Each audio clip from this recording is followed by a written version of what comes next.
Hello ළමයි, welcome to my YouTube channel. ඔන්න අද වීඩියෝ එක නම් ටිකක් වෙනස් වීඩියෝ එකක්. ඔන්න ඔයාගේ කොණ්ඩේ යනවා මොනම කරත් කොණ්ඩේ යන එක නම් අතර කරගන්න බෑ කියන අයට ඒක පාවිච්චි කරපු දවසේ ඉඳලම ඔයාගේ කොණ්ඩේ යන එක ටිකෙන් ටික අඩු වෙන ඒ වගේම කොණ්ඩේ හොඳින් ගන්නට වැවෙන්න පටන් ගන්න ගොඩාක් හොඳ ප්‍රතිඵල ගන්න පුළුවන් මම මගේ කොණ්ඩෙට කරන hair treatment එකක් තමයි මේක. මේක ඇත්තටම මං කරන්න අරගෙන දැනට මාස 3ක් විතර වෙනවා. ගොඩාක් මගේ කොණ්ඩේ යන්න ගත්තා. ගොඩාක් කිසිම moisture ගතියක් නැති වෙන්න ගත්තා. ඉතින් මම මෙන්න මේ treatment එක කරාට පස්සේ මට තේරුණා එදාම කොණ්ඩේ යන එක නවතිනවා. ඇත්තටම එදාම කොණ්ඩේ අපි අත්තට අල්ලන කොටත් කොණ්ඩේ යන වගේ ගති එහෙම තියෙනවනේ. ඒ ගතිය සම්පූර්ණයෙන්ම නැති වුණා. ටික දවසක් පාවිච්චි කරනකොට කොණ්ඩේ යන එක සම්පූර්ණයෙන්ම නැති වෙලා කොණ්ඩේ වැවෙන්න පටන් ගන්නවා කියලා හොඳටම දැනෙන දෙයක් තමයි මේක. ඉතින් මේ මම ගොඩාක් තෙල් වර්ග ඊට පස්සේ සීරම් වර්ග ගොඩාක් දේවල් පාවිච්චි කරා. ඇත්තටම පාවිච්චි කරේ නැති දෙයක් නැති තරම්. ඒ තරමට ගොඩක් දේවල් පාවිච්චි කරා. ඒත් මට රිසල්ට් එක හම්බුනේ අපේ ගෙදරින්ම මට හොයාගන්න පුළුවන් වුණු මෙන්න මේ පුංචි අමුද්‍රව්‍ය ටික හදලා මම කරපු සත්කාරයෙන්. ඉතින් අපි බලමු කොහොමද මම මේ සත්කාරය කරගන්නේ කියලා. අපි ඉක්මනින් බලමු මොනවාද අපිට මේ සත්කාරය කරගන්න අවශ්‍ය වෙන්නේ කියලා. මම මෙතන peer කොළ 10ක විතර ප්‍රමාණයක් ගත්තා. peer කොළ 10ක් ගන්න. ඊට වඩා වැඩියෙන් ගන්නත් එපා අඩුවෙන් ගන්නත් එපා. ඊළඟට මම ගත්තේ කරපිංචා. කරපිංචා මෙතන ඉති 10ක් විතර තියෙනවා. ඊළඟට අවශ්‍ය වෙනවා කෝමාරිකා. කෝමාරිකා මේ වගේ පොඩි කොටසක් තමයි මම ගත්තේ. ලොකු කෝමාරිකා පිටක් ගන්නවා නම් ඒකෙන් කෑල්ලක් වගේ ගන්න. ඊළඟට අවශ්‍ය වෙනවා අපිට උළුහාල්. ඊළඟට අපිට ඕන වෙනවා ලූණු පොතු. මෙන්න මේ ටික තමයි මේ අපිට සත්කාරය කරගන්න අවශ්‍ය වෙන්නේ. අපි බලමු දැන් කොහොමද මම මේක කරගන්නේ කියලා. දැන් මම කරපිංච ටිකයි peer කොළ ටිකයි මේ විදිහට චූටියට කපා ගත්තා. මේ කරපිංච කපද්දී නටු එක්කම කපන්න. මොකද කරපිංච නටුවෙත් ලොකු ගුණයක් තියෙනවා. මුලින්ම මම මේ කපාගත්ත peer කොළ ටිකයි කරපිංච ටිකයි මේ භාජනයට දාගන්නවා. මේක ඔයා ලිපේ තියලා රත් කරන්න ඕනේ. ඒක නිසා ලිපේ තියලා රත් කරන්න පුළුවන් භාජනයක් ගන්න. ඊළඟට මේ ලූණු පොතු ටික මේ විදියට මම දාගන්නවා. ලූණු පොතු මතකතුව සෝදලා ගන්න. මොකද ඒවයි දිලීරයක් තියෙනවා. ඒක නිසා ඒක අනිවාර්යයෙන්ම ඔයා සෝදලා තමයි ගන්න ඕනේ. කෝමාරිකා එකත් චූටි කෑලි වලට කපාගෙන තමයි දාගන්න ඕනේ. ඊළඟට උළුහාල් මේස හැඳි 2ක විතර ප්‍රමාණයක් මං දාගන්නවා මේකට.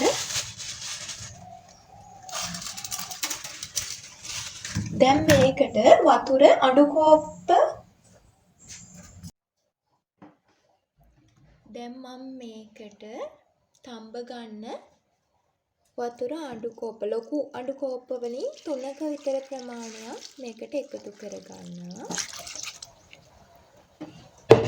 දැන් මේක මධ්‍යම ගින්දර. ඒ කියන්නේ ගින්දර ගොඩක් අඩු කරන්නෙත් නැතුව ගොඩාක් වැඩි කරන්නෙත් නැතුව මධ්‍යම ප්‍රමාණයෙන් තමයි අපි මේකට ගින්දර තියෙන්න ඕනේ. හොඳින් තැම්බෙන්න අවශ්‍ය නිසා. දැන් මේක තැම්බෙනකන් අපි බලමු කොහොමද මේක තැම්බෙන්නේ කියලා. peer කොළවල තියෙන සාරය, එතකොට කරපිංචවල ලූණු පොතුවල කෝමාරිකා මේ හතරෙම තියෙන ගුණය හොඳට මේ වතුරකට එකතු වෙනවා. ඒක තමයි අපි කොණ්ඩෙට ස්ප්‍රේ කරන්නේ. ඉතින් එතකොට බලමු අපි මේක තැම්බෙන්න කොහොම හරි විනාඩි 15ක් විතර තියන්න ඕනේ. විනාඩි 15ක් ගියාම අපි බලමු කොහොමද මේ වතුරකට මේ පාට එකතු වෙලා කොහොමද තියෙන්නේ කියලා. හරි. මේ තියෙන්නේ විනාඩි 10කට විතර පස්සේ මේ ලාවට වගේ කහ පාට වෙලා තියෙනවා. හැබැයි මේක නෙමෙයි. ඊට වඩා ටිකක් තව මේක විනාඩි 15කට පස්සේ තියෙන විදිය තමයි මේ ටිකක් තද දුඹුරු පාටකට තමයි පේන්න තියෙන්නේ. ඉතින් මේක අපි කොණ්ඩේ ඇප්ලයි කරන්න ඕනේ. ටිකක් නිවුනට පස්සේ නිවෙන්න තියලා තමයි ඇප්ලයි කරන්න ඕනේ. මෙතන තියෙනවා පේරකොළ, කෝමාරිකා, කරපිංචා, උළුහාල්, ඒ වගේම ලුණු පොතු. මේ හැම දෙයකින්ම වෙන්නේ අපේ කොණ්ඩේ ශක්තිමත්ව වැවෙන්න ගන්න එක. ගොඩාක් අය දන්නේ නැති වුණාට මේ පේරකොළ කියන්නේ අපේ කොණ්ඩේ වැවෙන්න හොඳම හොඳ දෙයක්. තට්ට හිසේ පවා හිසකෙස් වැවීමට විශේෂ හැකියාවක් මේ පේරකොළවලට තියෙනවා. ඒ වගේම තමයි කරපිංච කියන්නේ අපේ කොණ්ඩේ වැවෙන්න, ඒ වගේම ඝන වෙන්න, අගිස් පැලීම් නතර කරලා ඔයාගේ කොණ්ඩේ තද කළු පාටකට හරවන්න පුළුවන් දෙයක්.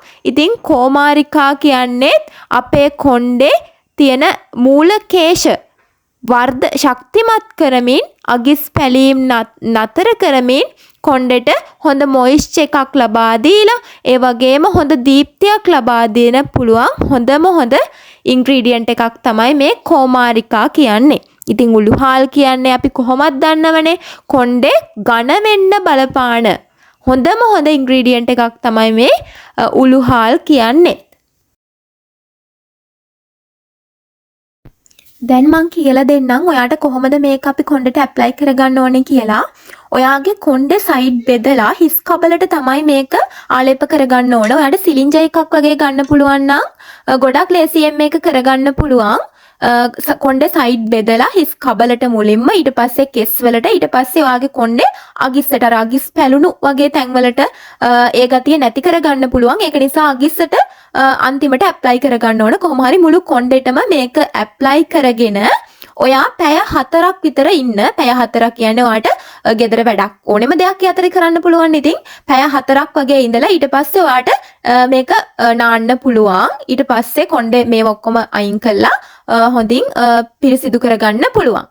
ඉතින් එවෙලෙම ඔයාට දැනෙයි ලොකු වෙනසක්, කොණ්ඩේ මාරම ෂයින් එකක්. එතකොට කොණ්ඩේ වෙන ඉස්සෙල්ලා යනකොට අර නිකන් කොණ්ඩේ අගිස් ගැලවිලා වගේ යනවා කියලා දැනෙනව නම්, හැබැයි මේක පාවිච්චි කරාම ඒක අඩු වෙනවා කියලා දැනෙනවා. ඉතින් ඒ විදියට ඔයාට කරලා බලන්න පුළුවන්. ඇත්තටම හොඳම රිසල්ට් තියෙන ක්‍රමයක්. මොකද මම මේක කාලයක් පාවිච්චි කරලා තියෙනවා. අපේ අම්මගේ කොණ්ඩෙත් මම මේක පාවිච්චි කරනවා. මට හදනකොට අපි දෙන්නටම තමයි හදන්නේ. ඉතින් ලොකු රිසල්ට් එකක් තියෙනවා. ඒකයි ඉතින් ඔයාලටත් මේ ගැන කියන්න හිතුනේ. ඉතින් ඉදිරියටත් මට ගොඩාක් රිසල්ට් හම්බුණු, ගොඩාක් සත්කාර ඒවා අනිවාර්යෙන් ඔයාලටත් කියලා දෙන්නම්. ඉතින් ඔන්න මතක ඇතුව ඔයා මාව subscribe කරලා නැත්නම් subscribe කරලා මාත් එක්ක එකතු වෙන්න. ඉදිරියට ගොඩාක් ඔයාව ලස්සන කරන්න පුළුවන් දේවල් ගොඩාක් මං අරගෙන එන්න බලාපොරොත්තු වෙනවා වීඩියෝ වලින්. ඉතින් එහෙනම් අදට ගිහින් එන්නම්. හැමෝම පරිස්සමෙන් ඉන්න. ඔන්න හැබැයි ඔයා මේක try කරලා බලන්න ඕනේ. වගේම තමයි ඒ ගැන කමෙන්ට් කරන්නත් අමතක කරන්න එපා. ඔයාගේ රිසල්ට් එක ඒක තව කෙනෙකුට වැදගත් වෙන්න පුළුවන්. ඉතින් ඔන්න එහෙනම් අදට ගිහින් එන්නම්. හැමෝම පරිස්සමෙන් ඉන්න.